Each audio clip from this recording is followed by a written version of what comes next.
We now wrap up chapter 11 in verse 42. The summary word, the reminder for 42 is forgiveness. Yachavaha sartamasakritosi viharashayyasana bhojaneshu eko tavapyachyuta tatsamaksham tatshamaye tvamaham aprameyam. Joy. This is a very thoughtful verse, so I'm going to read the translation and then share some reflections. In whatever way I may have insulted you, for the sake of fun, while at play, reposing, or sitting, or at meals, when alone with you, O Achyuta, or in company.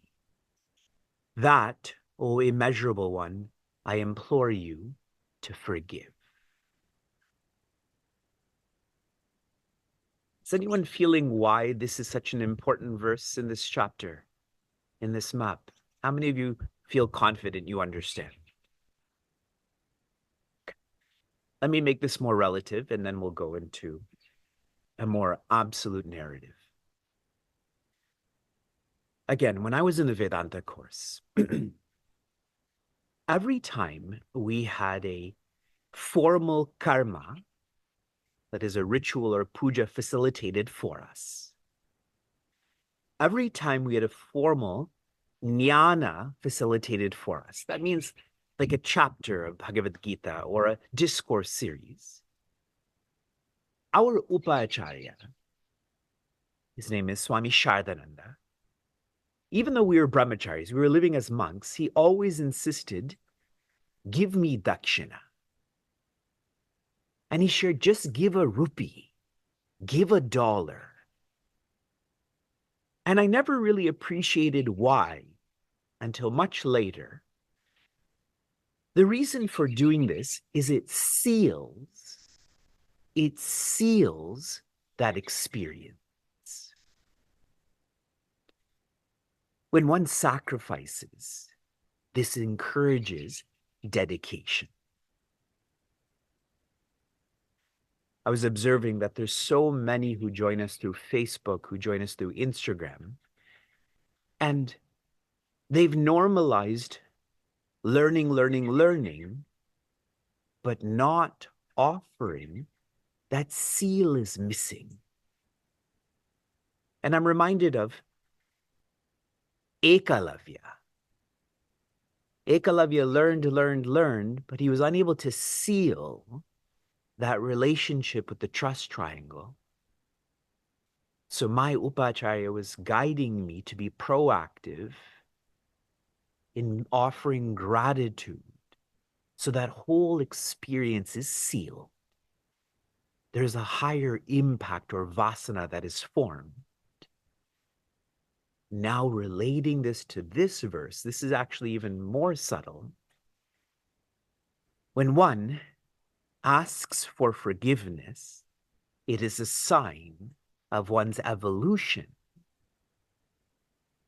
That one was this evolved and so related to divinity or the trust triangle in this way, but now one is more evolved and has come to feel, what was I? What was I doing relating to an expression of infinity in a casual way, in an ignorant way, in a taking for granted way? So here, Prince Arjuna asking for forgiveness is such a strong sign of his evolution. The more he evolves, the more it's as if Shri Krishna evolves. Offer gratitude, offer forgiveness. Your experience is sealed more. Sacrifice nurtures dedication. From inspiration to application. You have to finish because I'm going to get frostbite in my toes soon. Yesterday, I had asked you to memorize verse 36. How many of you tried? Okay. Here's a reflection from this. In our Dialogue with Dharma course, there was a question asked to Yudhishthira. Kena tyajati mitrani. What causes one to forsake or renounce their friends? Do you all remember what the answer is? Lobhat. Greed causes friendships to break. And I'd specified a sign of greed is being a controlling person rather than an accepting person. Stane means you let go of this sense that you are the controller and you accept the divine is the controller.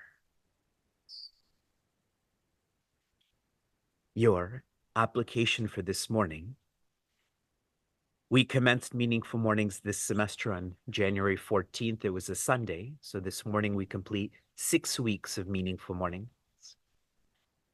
We've now completed chapter 11. So we've completed the first 6 chapters on Twam, now 5 chapters on Tat. Tomorrow morning we transition into Bhakti or Asi.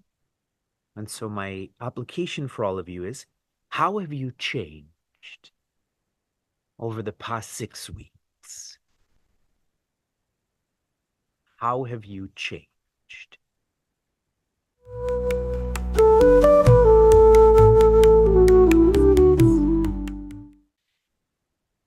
In chapter 11, we took up verse 8, which was spoken out by Shri Krishna.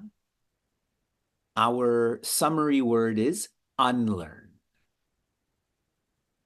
Unlearning is painful.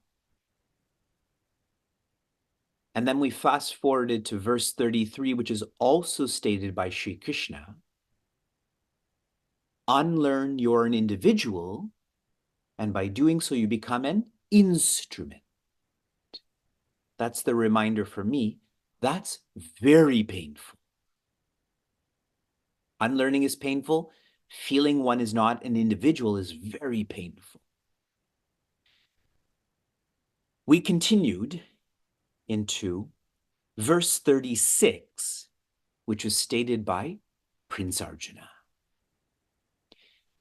In verse 36, Prince Arjuna is sharing his revelations that this multiverse, which he felt was so real, is not on Shri Krishna or in Shri Krishna. Rather, it is Shri Krishna. You are not on you. You are not in you. You are is you.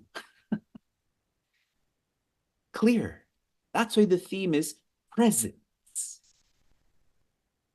Now, reflecting more, this multiverse is not on or in, but is Shri Krishna. This is indicative of oneness, in which case there is no doing. Doing only happens in duality. Verbs only exist where there's separation. There's no doing, there's only being. We can practice this by being at Shri Krishna's feet. Then there's nothing to do, just be. Offering more reflections on this.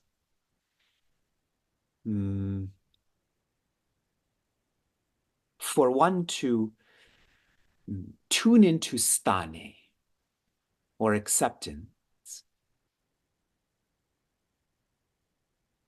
one lets go of this notion of why me, lets go of this notion of why. That's the training in being at Shri Krishna's feet. That's the training in shifting from doing to being. And I had stated this with all of you as the intellect becomes still. The intellect is a causation hunter. Why? But for one who's feeling stane, the intellect becomes still. And I'd shared in my own life, one just follows then. One more insight into stane, verse 36. In terms of interpersonal relationships and connections, practicing acceptance means one controls less. How do you know? We all want to know, how do I know I'm shifting from control to acceptance? A sign is one comments less, especially with adults. I find controlling people are always commenting on, she's like this, he did this. They're an adult. What jurisdiction do you have over them? That's so difficult. Leave alone making the intellect still, leave alone feeling doing doesn't exist. So I'm trying to share this hierarchy. You start here and rise to here. We then continued into verse 45. In verse 42, this also is shared by Prince Arjuna, where he is asking for forgiveness. What he thought about Shri Krishna was so little to now what he feels about Shri Krishna. Personalizing this, I feel one starts to appreciate their own parents, biological parents, when they become a parent, when they become an active caregiver. Until then, it is theoretical. How many of you agree? Making this more universal, I'd shared with all of you when Pujaswami Tejomayananda stayed in our home for the first time, I believe it was in 1999, he was staying in my room. I tried to avoid him at all costs. I told you he was having satsanga in our living room. I went through the basement window just so I didn't have to go through the front door to be in that area. But now fast forward from 99, now it's 2024. It's 25 years later. Every day, I'm feeling more about what he is. And so because I feel that, it's not even that I have to overtly ask for forgiveness. I know that he's forgiving me because I am feeling what he is more. I'm feeling this. It is through my actions, so those words are not required as much. And I was thinking about a conversation that Sheila and I had recently.